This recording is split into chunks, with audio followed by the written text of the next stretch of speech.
আসসালামু আলাইকুম বন্ধুরা, কেমন আছেন? আশা করি সবাই অনেক ভালো আছেন। বন্ধুরা, মানিকগঞ্জ জেলার সাটুরিয়া উপজেলার বালিয়াটি থেকে সবাইকে স্বাগত জানাচ্ছি।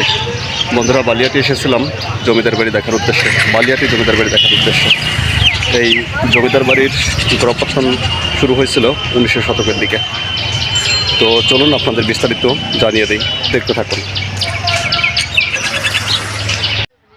বন্ধুরা, বালিয়াটি প্রাসাদ বাংলাদেশের ঢাকা বিভাগের অন্তর্গত মানিকগঞ্জ জেলা সদর থেকে আনুমানিক 8 কিলোমিটার পশ্চিমে এবং ঢাকা জেলা সদর থেকে 35 কিলোমিটার দূরে সাটুরিয়া উপজেলার বালিয়াটি গ্রামে অবস্থিত। এটি বাংলাদেশের 19 শতকে নির্মিত অন্যতম একটি প্রাসাদ।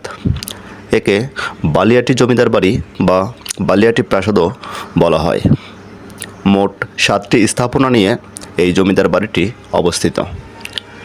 এই বালিয়াটি জমিদার বাড়ি বা প্রাসাদটির সবগুলো ভবন একসাথে স্থাপিত হয়নি। এই প্রাসাদের অন্তর্গত বিভিন্ন ভবন জমিদার পরিবারের বিভিন্ন উত্তরাধিকার কর্তৃক বিভিন্ন সময়ে স্থাপিত হয়েছে। বর্তমানে কেন্দ্রীয় ব্লকটি জাদুঘর। বন্ধুরা, জমিদার গোবিন্দরাম সাহা বালিয়াটি জমিদার পরিবারের গোড়াপত্তন করেন। 1800 শতকের মাঝামাঝি সময়ে তিনি লবণের বণিক ছিলেন।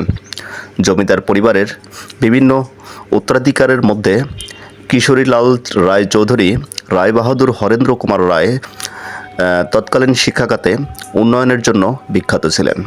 ঢাকার জগন্নাথ কলেজ প্রতিষ্ঠাতা ছিলেন কিশোরীলাল চৌধুরীর পিতা এবং যার নাম অনুসারে উক্ত প্রতিষ্ঠানের নামকরণ করা হয়।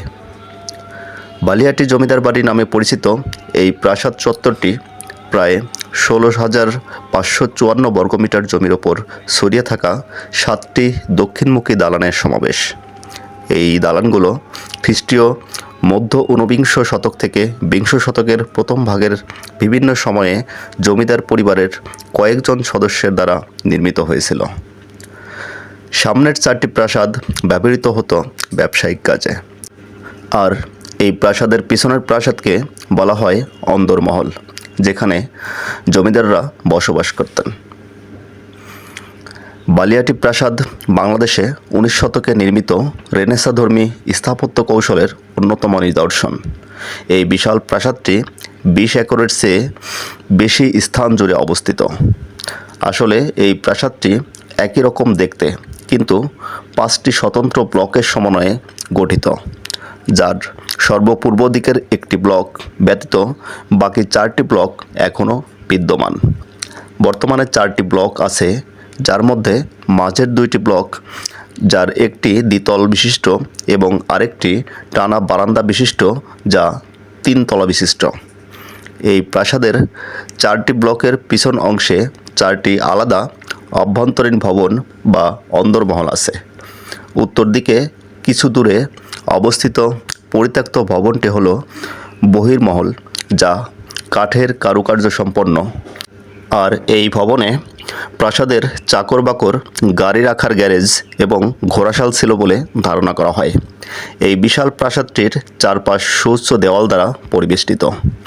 এই প্রাসাদের 3টি প্রবেশপথ আছে, যার প্রত্যেকটিতে অর্ধবৃত্তাকার খিলান আকৃতির সিংহ খোদাই করা তোরণ বিদ্যমান। বন্ধুরা, মানিকগঞ্জ জেলার সাটুরিয়া উপজেলায় অবস্থিত বালিয়াটি জমিদার বাড়ি 19 শতকে বাংলাদেশের নির্মিত প্রাসাদসমূহের মধ্যে অন্যতম। এই জমিদার পরিবারের প্রতিষ্ঠাতা ছিলেন জৈনক গোবিন্দরাম সাহা, যিনি একজন মহাজন ও ব্যবসায়ী ছিলেন। জমিদার বাড়িটিতে অনেকগুলো স্থাপনা রয়েছে, যেগুলো 5টি পৃথকভাবে বিভক্ত। সর্বমোট 8টি সুবিশাল দ্বিতল ও ত্রিতল স্থাপনা রয়েছে। স্থাপনাগুলো ঘিরে রয়েছে প্রাচীর। প্রাসাদটির দক্ষিণ দিকে প্রবেশদ্বার হিসেবে 4টি সিংহদুয়ার রয়েছে এবং উত্তরে বিশাল আকৃতির পুকুর রয়েছে। এছাড়াও স্থাপনাগুলোতে দৃষ্টিনন্দন কারুকার্য লক্ষ্য করা যায়। জমিদার বাড়ির ভেতরে রংমহল নামে খ্যাত ভবনে বর্তমানে জাদুঘর স্থাপন করা হয়েছে। বন্ধুরা, বালিয়াটি জমিদার বাড়ি এসেছিলাম জমিদার বাড়ি দেখবো বলে। তো জমিদারের বাড়ির ভিতরে আর ঢুকতে পারিনি, কারণ আজকে সরকারি বন্ধ। আর সরকারি বন্ধ থাকার কারণে আমরা ভিতরে ঢুকতে পারিনি। তো বাইরে থেকেই যতটুকু পারছি আপনাদেরকে দেখাইছি। তো আশা করি পরবর্তীতে আবার যখন আসব তখন ভিতরে ঢুকে সম্পূর্ণ ডিটেলস আপনাদেরকে দেখাবো। আর এই ছোট্ট একটি ভিডিওতে যতটুকু দেখালাম আশা করি ভালো লাগবে সবার। তো সবাই সুস্থ থাকবেন, ভালো থাকবেন, সবার জন্য শুভকামনা। আল্লাহ হাফেজ।